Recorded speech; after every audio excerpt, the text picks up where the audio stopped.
नाज़रीन आदाब, मैं यमन ख़ान आप सभी का प्रोग्राम सूफियाना कलाम व मौसीक़ी में तहे दिल से इस्तकबाल करती हूँ। जैसा कि आप जानते हैं, इस प्रोग्राम के ज़रिए सूफिया फ़लसफ़े का खूबसूरत चेहरा हम आपके सामने पेश करने की कोशिश करते हैं। उसी तरह आज भी हम लेकर आए हैं एक पेशकश। आज की इस किस्त में पहले आपको दीदार करवाएंगे 800 साल पुरानी दरगाह जो कलिया शरीफ रुड़की में बसी हुई है। करेंगे वहाँ के सज्जादा नशीन से गुफ्तगू साबिर पाक की तारीख के बारे में और सुनाएंगे रूह को ताज़ा कर देने वाला कलाम हामिद साबरी की जुबानी।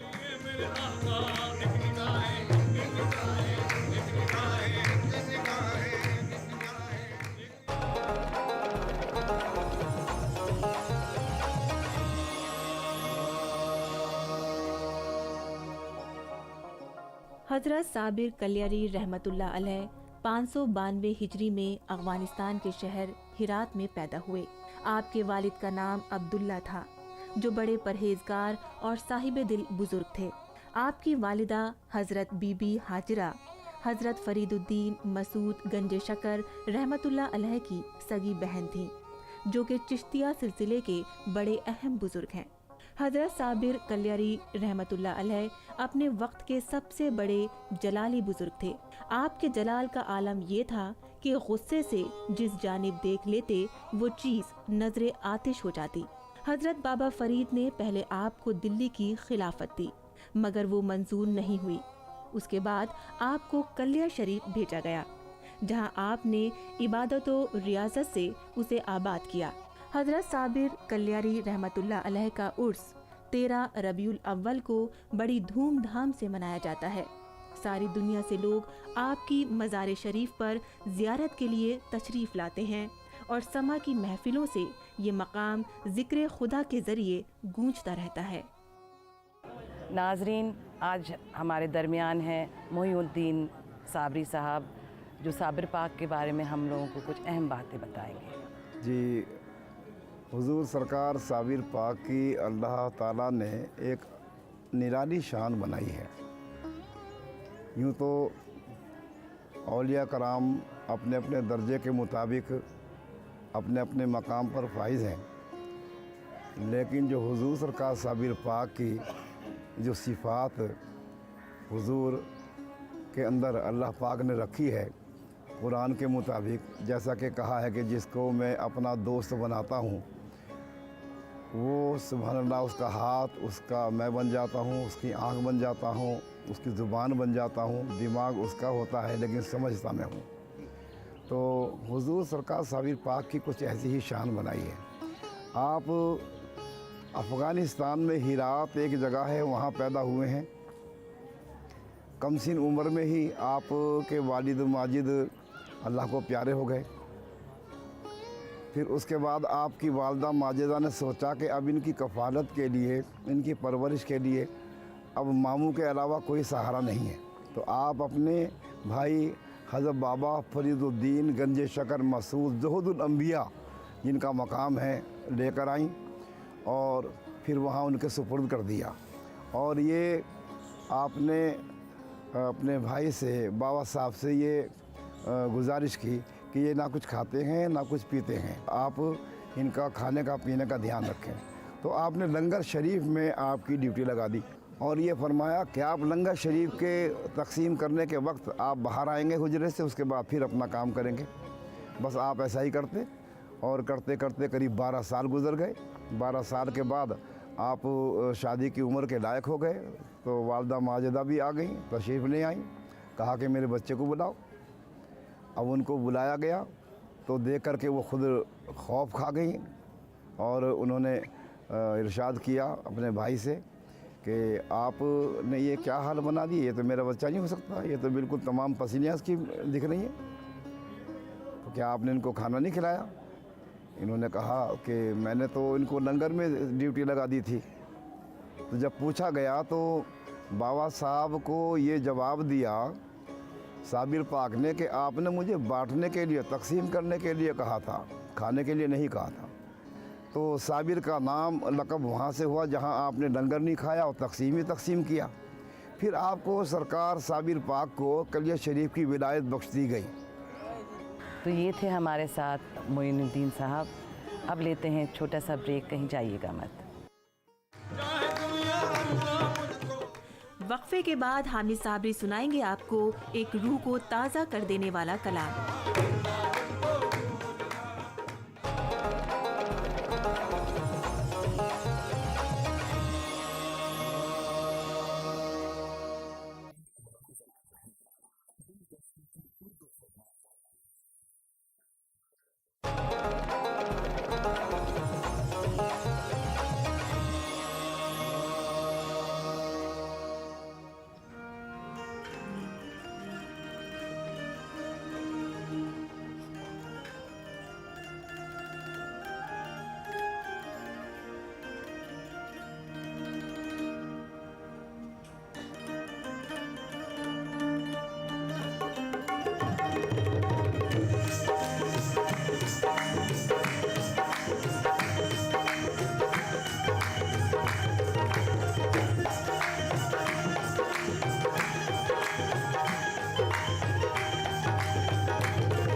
कलाम के बारे में और कुछ बातें करने के लिए यहाँ मौजूद हैं हमारे साथ अख्तरुल वासे साहब, जो कि इस जामिया मिलिया इस्लामिया में प्रोफ़ेसर हैं।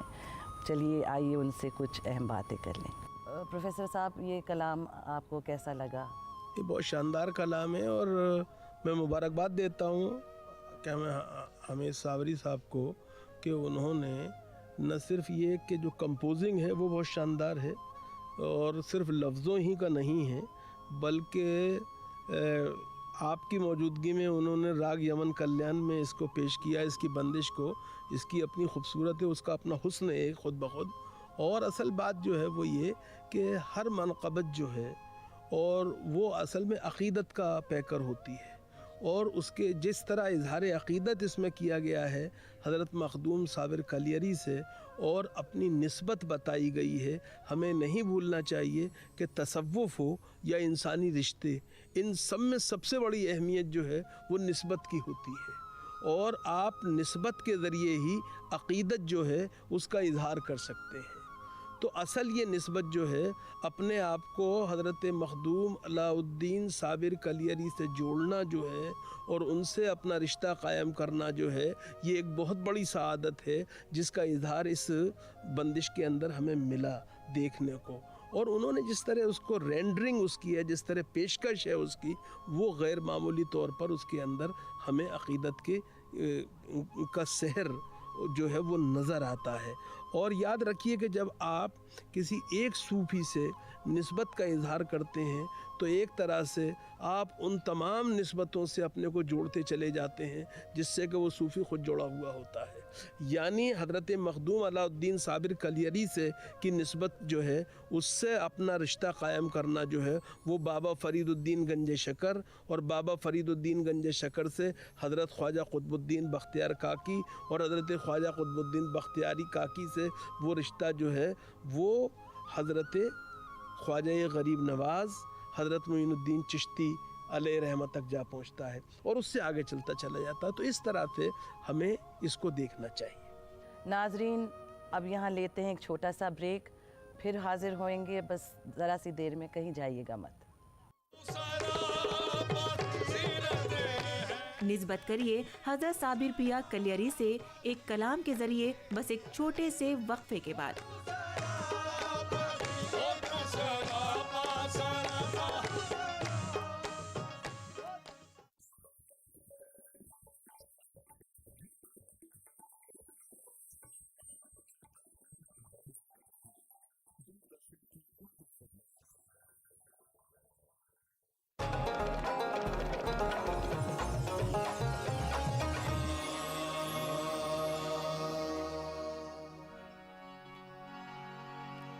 तुझ में अहमद का नूर है साबिर, तुझ में अहमद का नूर है साबिर, तुझ में मौला अली की सीरत है, तेरा नूर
नवाज दे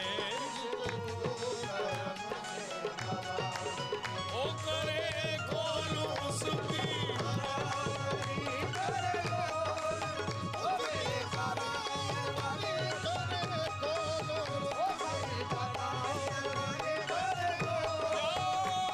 मेरे साबिर कि जिसे चाहा घर पे बुला लिया और जिसे चाहा अपना बना लिया ये बड़े कर्म के फैसले अरे ये बड़े नसीबों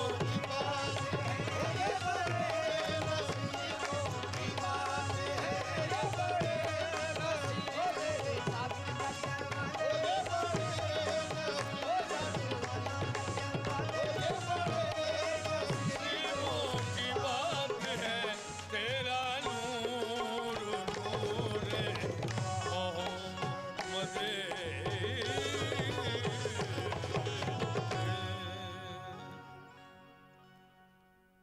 प्रोफेसर साहब, ये जो कलाम हमने सुना है उसके बारे में कुछ बताइए। देखिए, जो अभी मनक़बत पेश की गई और जिसमें कहा गया कि तेरा नूर नूर मोहम्मदी, वो बुनियादी तौर पर ये बात है कि हज़रत मखदूम अलाउद्दीन साबिर कलियरी जो हैं, उनकी बारगाह में नजराना अक़ीदत पेश करते हुए उनका अक़ीदतमंद जो है, उनका इरादतमंद जो है, वो इस बात को बता रहा है कि आपकी शख्सियत जो है, मुझे उसके अंदर नूर मोहम्मदी की झलक नज़र आती है और आपकी सीरत जो है उसमें मुझे सीरत हैदरी नज़र आती है, यानी हज़रत अली मुर्तज़ा करमल्लाहु ताला वजहो जो हैं, जो रसूल के परवरदा भी हैं, जो रसूल के दामाद भी हैं, जो फ़ातिह खैबर भी हैं, जो खलीफतुल मुस्लिमीन और अमीरुल मोमिनीन भी हैं और तसव्वुफ़ के सिलसिले जिन पे जाके मिलते हैं, उन सब की सीरत जो है उसकी परछाइयाँ मुझे आपकी सीरत में नज़र आती हैं और आपकी सीरत जो है मुझे उसके अंदर वो सब्र नज़र आता है जो सब्र के हुसैन रज़ी अल्लाह ताला अन्हु की सीरत में था। और हुसैन कौन है? वो नबी के नवासे हैं, अली और फातिमा के बेटे हैं, हसन के भाई हैं, ज़ैनब के भाई हैं और करबला के अंदर जान आफरी के सुपुर्द कर देते हैं और जिनके लिए हज़रत ख्वाजा मोइनुद्दीन चिश्ती ने कहा, सरदाद नदाद दस्त दर्द दस्त यजीद हक्का के बिना ला इलाहा हुसैन, यानी सर दे दिया लेकिन यजीद के हाथ में हाथ नहीं दिया। यानी हक़ ये है कि दीन की बुनियाद जो है, हक़ की बुनियाद जो है वो हुसैन है। तो आपका की शख्सियत में मुझे हुसैन का सब्र नज़र आता है, वो सब्र जिसमें उन्होंने करबला के अंदर तमाम करबो बला की आजमाइशें बर्दाश्त कर ली लेकिन हक़ को नहीं छोड़ा और सजदे में गर्दन कटा दी। तो ये तमाम चीज़ें जो हैं हज़रत ख्वाजा अलाउद्दीन साबिर कलियरी की शख्सियत में उनका इरादतमंद जो है, एक अक़ीदतमंद जो है वो देख रहा है और उसे इस तरह पेश कर रहा है। बहुत बहुत शुक्रिया प्रोफेसर जी। साहब इन सब बातों पर रोशनी डालने का। बहुत बहुत शुक्रिया। आपका शुक्रिया। कलिया शरीफ में आज हजरत साबिर पिया की ज़ियारत के बाद हम खुदा से यही दुआ करते हैं कि हम सबके क़ल्ब को सुकून और सब्र पहुँचे। इसी सब्र और जज्बे के साथ हम अगले हफ्ते फिर आपके पेश नज़र होंगे एक और रूहानी शख्सियत की चाशनी में डूबने के लिए। नाजरीन, उम्मीद है आप लोगों को ये हमारा प्रोग्राम सूफियाना कलाम व मौसीकी ज़रूर पसंद आया होगा। फिर हाजिर होंगे एक किस्त के साथ, तब तक के लिए इजाज़त दीजिए। खुदा हाफिज़। फतेहपुर सीकरी एक ऐसा कस्बा जो अकबर बादशाह ने हजरत सलीम चिश्ती के नजराने बनवाया था। और चलेंगे उत्तर प्रदेश में बसे एक और छोटे से कस्बे में जो मशहूर है अपने आमों के लिए, रटौल, और जियारत करेंगे हजरत मखदूम रटौल रहमतुल्लाह अलैह की।